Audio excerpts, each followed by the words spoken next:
Hey guys, it's Chris here. How you doing? I hope you're all well today.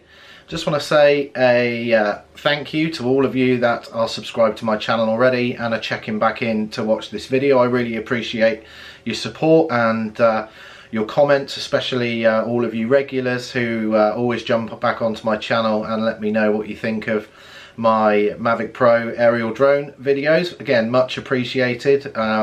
Those of you that are content creators and have your own YouTube channels will understand how difficult it is to try and gain a bit of traction and get people to hit the subscribe button. It's not an easy thing to do.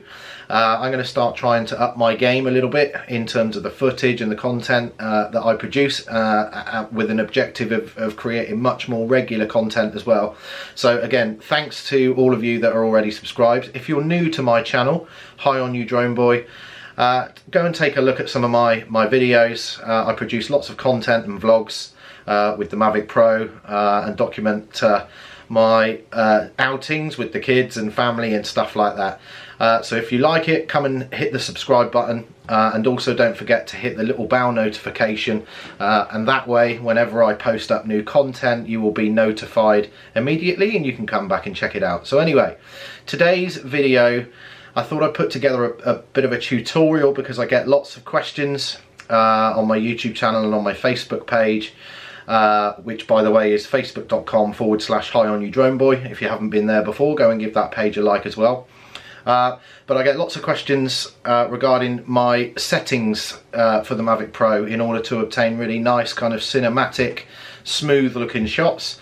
There are a couple of tips that I picked up quite early on when I first got my drone from watching YouTube, a couple of settings that you can go in and tweak to kind of dumb down the Mavic. So one of the worst things that you see on kind of amateur or beginner footage is really jerky movements, yaw movements, you know, really juddery, and no one wants to see that. You want to see nice smooth movement, and you can achieve that by adjusting a couple of settings within the DJI Go 4 app. It's essentially adjusting the EXP, which is kind of like the gain for the controllers, and dumbing those down a bit, and also changing some settings within the gimbal itself to smooth that out. So let's jump right into that in a second. The next thing I'll talk about after that is again, I got a few more questions on my YouTube channel and Facebook page asking about what gear I use, what camera I'm using, what do I use to edit, etc, etc. I've also just invested recently in a brand new desktop PC to enable me to edit 4K a lot easier. My previous workstation just wasn't up to it, didn't have a dedicated graphics card and was a pretty low spec, so I was really struggling putting together my videos. So my workflow now is so much better. Really happy. Got the PC about a week ago now, and yeah, been really enjoying it ever since. So anyway, without further ado, let's crack on with the settings in the DJI Go 4 app. Okay guys, so you can see that we are in the DJI Go 4 app now. We want to go straight into our settings by clicking the top right hand corner, the three little circles. Click on that to take you into your general settings. From here you want to click on the top left icon, the little drone icon there, which takes you into the main controller settings. From here you want to scroll down. You can see your return to home altitude is in there. Don't forget to set that every time you go out and fly the drone. Make sure that you set that to a height that is above any trees or buildings around you, so that you don't get into any issues if the drone tries to return home and decides to smash into a tree or a building or something like that. Anyway, scroll past that, go down to your advanced settings and then go into EXP. Now this controls the sensitivity of the sticks, basically your stick movement. The most important one is the rudder control. By default I think that's on like 20 or 25. I use these, look, you can go up and down and bring that down.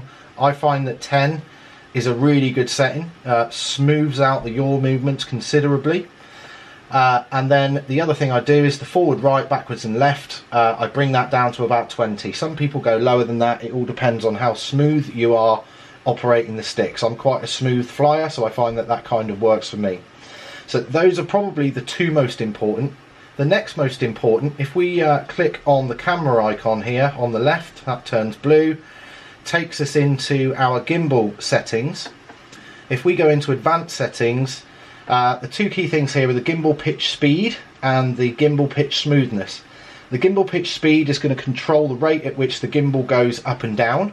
I have that on 6. I find that a really nice sweet spot. And then what I also do is I adjust the gimbal pitch smoothness and have that set on 20. Basically what that does, if you're panning the gimbal down, when you let go of the jog wheel, if you have it on setting on 20, it will smooth out the transition, so it doesn't come to a complete dead stop. It carries on a little bit further and slows down and comes to a nice steady stop, and the same goes if you're tilting the gimbal upwards.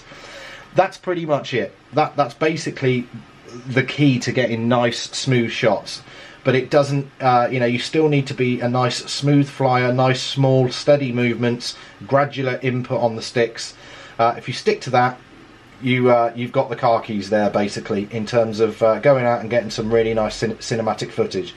Again, this is all subjective. The settings might not work for you. Go and experiment, but those are the key areas that you need to be focused on in order to get the drone flying in a nice smooth way. Okay, so let's talk about my gear then. Fairly simple setup and a fairly typical setup, really. Up until about 4 months ago, my main camera was a Sony Cybershot. I think it was the WX350 model, which was a little compact point and shoot camera. I think it cost me about £180 when I bought it, and it served me well, to be fair, in the early days. Reasonable quality video, really limited in terms of manual control and stuff like that. It was an okay battery life, but I quickly outgrew it and realised that I wanted a better camera in order to be able to have nice looking video footage that kind of goes with the lovely shots that I get with the drone. So yeah, made an investment in the Canon G7X Mark II. So it's kind of the de facto vlogging camera for YouTube creators. Lots of people have them, and yeah, after doing a lot of research on YouTube and seen lots of really positive reviews, went and checked it out. It's a brilliant camera. For me, I'm by no means an expert, and haven't kind of gone into that whole DSLR territory yet. I'm planning to do so, but need to again save up and make that investment. But the Canon G7X, I guess, kind of bridges the gap between a point and shoot camera and a DSLR, in as much that it's got a really good sensor in it that enables you to get DSLR quality video and stills out of this camera. The technology in the small footprint is pretty staggering, to be honest with you. Just going to fire up my iPhone now and take some video so that you can see the camera. So yeah, here we go.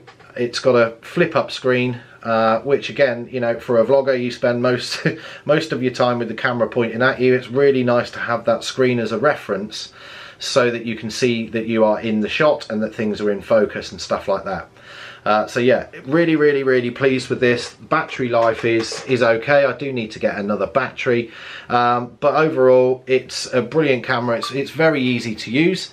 Enables you full manual control in for video, so you can go in and you can set your ISO and aperture and shutter speed independently, according to the conditions. It's got a I think the aperture goes down to f2.0, so it's really good in low light. I can shoot in quite dark conditions at ISO 100, about a 30th of a second on the shutter speed, and about f2.0, in a dark room. I was filming a music video for my band recently and got some really nice black and white moody shots where there's just kind of light shining on our faces and stuff. So yeah, really happy with the camera. Still learning a lot, and like I said, I will eventually make an investment into a DSLR, but I'm currently doing my research on that, and it may not be Canon the way that I go. I've been looking at some really good reviews, I think, of the Nikon D500, which I think shoots 4K as well, which would be really nice to have. The G7X Mark II it does 1080 up to 50 or 60 frames a second, depending whether you're NTSC or PAL. But for now, it's the perfect camera for me. Really happy with it. It's really compact, and I can take it anywhere without lugging huge bags of equipment around. What else have I got? So I've recently invested in a brand new PC as well, which has been another major investment. My previous computer, my laptop, just wasn't up to the job. I couldn't run Adobe Premiere Pro on it.